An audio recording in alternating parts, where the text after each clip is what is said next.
They have the same starting five every game. They've led them to an 18-2 record. They've won 3 in a row. Their only 2 losses were quad 1 losses.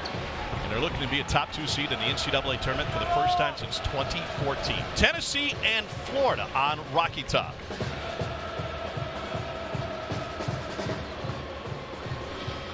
Joe Lindsay will put it in the air, and we are underway in Knoxville. So this lineup for Tennessee has been together less than 3% of plays all season long. They start with a corner 3 that's off the mark. It's a Florida team that moves with different speeds. At home, Todd Golden really wants his squad to push it a little more deliberate in road environments. Condon rejected by Alpara. They goaltend as Condon had deep post position and one of the best blockers in the SEC. Akpara gets it right at the peak. They do not have that option, obviously, this game on offense. Dubar gets into the paint, back rims it, finds his miss, and the push shot uses every bit of the rim to get in. 2 minutes in, Florida hasn't made a field goal yet. Gators are 0 for 5. Here's a takeaway. Jordan Gainey rejected at the rim, no whistle. It'll be Tennessee basketball. Try to really make it tough. Excuse me, that's Dubar. And then here's Gainey, just makes an athletic play. Clayton, sidestep 3, drills it. Walter Clayton Jr. since 2020. Dubar gets deep. Little shake, and baby hook is good. 2-man game with Martin and Condon. Double comes on Condon. Rejected by Cade Phillips. He sent it to the Gatorade cooler. A big time help by Cade Phillips says, give me. You're already seeing them be way more physical. They have 4 offensive rebounds early in this game themselves due to the Tennessee Vols. Contested jumper is an air ball from Lanier, but a putback. The shorthanded Volunteers against the 5th-ranked team in the country. Clayton off the screen. Got it. His second triple of the day. He makes it look so easy, so smooth. Asked to bump him out more on this. Cade Phillips is way underneath the screen, and that's just way too much space. The scouting report. Personal fouls for Tennessee. Sam Alexis jump hook. I think that's a good move for him. The transfer from UT Chattanooga. Chaz Lanier has started this game 0 for 3, including 0 for 2 from deep. Phillips hesitated. Got shot in Knoxville, but that's how hungry this crowd is to see them make one from deep. Alexis, another jump hook. Yeah. And got another one. He's not traditionally a guy you send a double team at. Alexis. Florida has depth on the perimeter, and they've got depth in the front court. I mean, when you've got your backup 5-man that you can dump the ball down to and get 2 solid jump hooks on the road. One thing that has helped Tennessee in a major way, you mentioned the paint advantage Florida had in their first matchup, 41-4 in the paint. There's Gainey with the mid-range. And Tennessee has not been in rotation hardly at all defensively, which is a good sign for Vols. Early 3, good!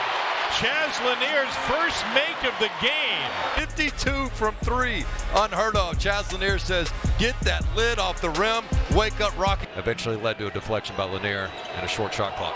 What do you think of the Meshack on Clayton matchup?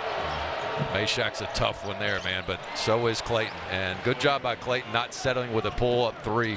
It's in this one early, and here's Clayton going to take Meshack, one of the best defenders in the country, off the bounce, and that's just a tough 2 floater. Floater, not there. A push ahead by Richard. Got deep and converts. I think that's one area Florida has been able to make Tennessee pay more in transition as they lead Tennessee 5-0 in fast break points, which is a big number in a low-scoring game.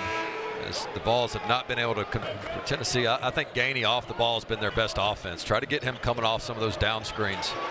Meshack turnaround, rolls it home. Than they did down in Gainesville. Genulu gets a paint touch. Yeah, that's 6 right points. After Okpara. Yeah, I mean, that's a crucial 6 points. A lot of this is 260 pounds versus 235 pounds. And so I just feel like even though there's a lot of perimeter threats on the outside.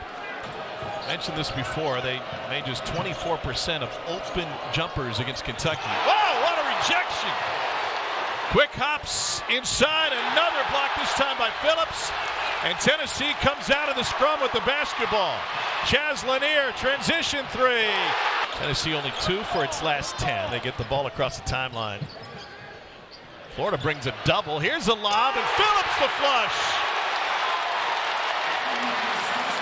Ran the offense well, got to the free throw line 4 times, which they've got to have. Nice backdoor Beautiful cut. pass, too, and a layup for Jordan Gainey. Going to deny Gainey the ball coming back here. They call it kind of top blocking. You've got to have a pressure release, and that's it right there. Good read by Gainey, a great one-hand backdoor pass by Dubar.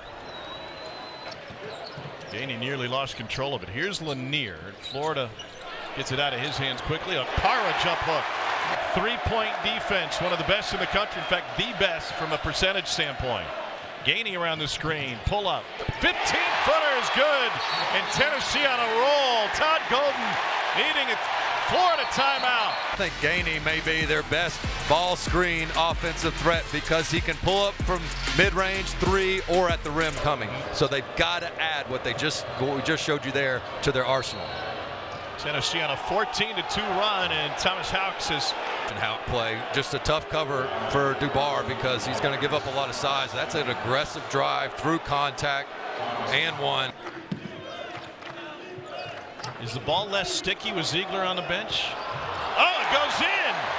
A little bit of luck helps. Credit Okpara if he got a fingertip on that one. Lob attempt. The throw comes from behind the arc. If it's not touched, it would be a 3. Good point, Tom. I do think they're not deferring to the point guard. Woo. And a jam on the other side for Condon. The 19-16 Florida lead in the first half, and then the Volunteers went to work. A Lanier 3, a big part of this run. Meshack off the glass. He's got a half dozen. Tennessee leads by 10. For Milicic, who gives him 27 minutes a game in the starting role. Okpara able to find it. Going to work on Condon. Nice touch by the big fella. Meshack will set it up. Lanier off the screen. They go the opposite way to Gainey. Shot clock at 2. Gainey got it. Cuts, and then if you give him a ball screen, he just reads that help defender so well and knows it's late in the clock and says, I'm just going to do a step back 3 here. And that's a big time shot. And if that misses, oftentimes, especially if your point guard shoots that corner 3, that helped Broome get ready for Tennessee on that big win. A dig down from Dubar, and it turns into a blocked shot. Tennessee just 3 for 16 from behind the arc. Deep pass into Houck. And a push for Sam Alexis. He's got a half dozen. Because Auburn's not the only one. Tennessee won't be the only one to ask to do it. Kentucky's without Lamont Butler, the starting point guard, and defensive mastermind Lanier with his 3rd 3. Now, he used 3 for 7 for deep, and the Volunteers shooting 50% from behind the arc since the break. Tennessee, comfortable running clock. Boswell couldn't get anybody open, though, and it's a block by Richard. But that's where Rick Barnes will say that's not on Boswell, that's on Lanier. 2 and White the ball, and he's denied here. He's got to find a way to either back cut, come off some other screens, but he can't just. But that's where Rick Barnes will say that's not on Boswell, that's on Lanier. The play is for him. He's got to show more fight in getting off some of that top block denial coverage. Here the Volunteers are up 15 against one of the nation's best offenses that can't find anything. Meshack to save. Phillips touch pass. Gets it back. What a move by Tennessee. There. And how about this effort? Gets the deflection steal. What a give and go to finish the fast break. Why not? Banks closed. Okpara and Meshack with the follow. The energy for Tennessee is unmatchable. They are feeding off of this big orange crowd. In this game, he brings it every game. I didn't think he had another level in him, but he has been.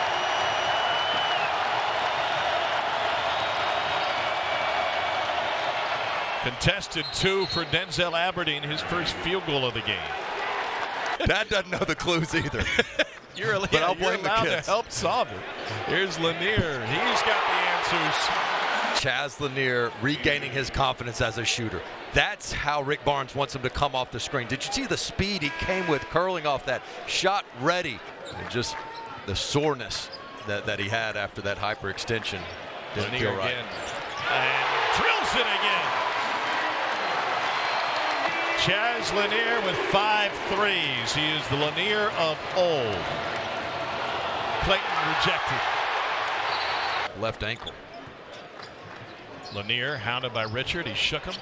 And a great recovery by Will Richard. Richard flips it outside. Elijah Martin drills his first bucket of the game. Meshack has been magnificent. Lanier goes baseline for the jam. And to stay in it when their offense struggled. Yep. And then as the offense clicked in the second half, this home court advantage really ignited them. 3 ball for Elijah Martin. He's got a couple now. Tennessee has won 55 of its last 60 home games. Gainey again gets stuck under the rim. John Sevier Highway is not exactly the most fluid. It has got to be one of the best defensive performances Rick Barnes has had in a long time. Here's Gainey at the glass.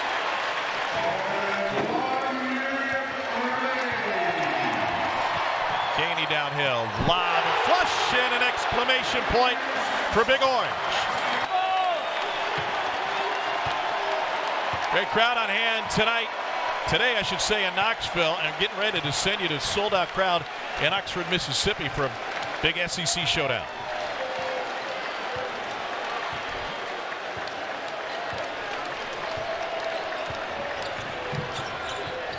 Here's Meshack. And that'll be the end of this one. This will be the 6th straight home win for Tennessee against a top 5 opponent. Rick Barnes, Todd Gold with the handshake. That is the most in the SEC. The longest streak in SEC history. Rocky Top has been perfect for Tennessee against top 5 opponents.